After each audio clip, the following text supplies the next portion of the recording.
Kannur അഞ്ചരക്കണ്ടിയിലെ BDS വിദ്യാർത്ഥി RL Nitin രാജിന്റെ മരണവുമായി ബന്ധപ്പെട്ട് അറസ്റ്റിലായ ലോൺ ആപ്പ് നടത്തിപ്പുകാർക്കായി കസ്റ്റഡി അപേക്ഷ നൽകി പോലീസ്.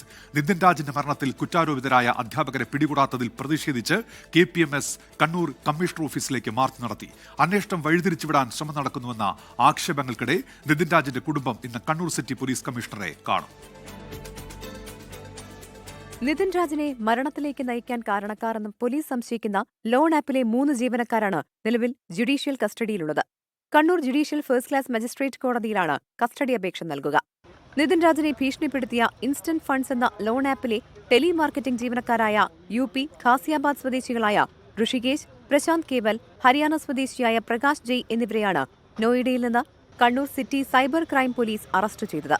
അതേസമയം ആരോപിതരായ അധ്യാപകർ MK റാമും ഡോക്ടർ സംഗീത നമ്പ്യാരും സംസ്ഥാനം വിട്ടുവെന്നാണ് വിവരം. ഇരുവരുടെയും മുൻകൂർ ജാമ്യാപേക്ഷ ഈ 22-നാണ് തലശ്ശേരി കോടതി പരിഗണിക്കുക. പ്രതികളുടെ അറസ്റ്റ് വൈകുന്നതിൽ കേരള പുലയ മഹാസഭ കമ്മീഷണർ ഓഫീസിലേക്ക് മാർച്ച് നടത്തി.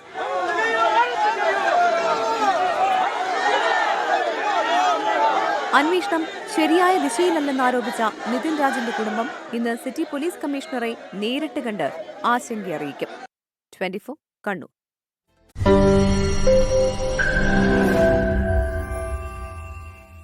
ലോകത്തെവിടെയായാലും ഏത് സമയത്തും 24 വാർത്തകളും ഓഗ്മെന്റഡ് റിയാലിറ്റി പാക്കേജുകളും എക്സ്പ്ലെയിനറുകളും വിശദമായി കാണാൻ ഞങ്ങളുടെ YouTube ചാനൽ നിങ്ങൾക്ക് സബ്സ്ക്രൈബ് ചെയ്യാം.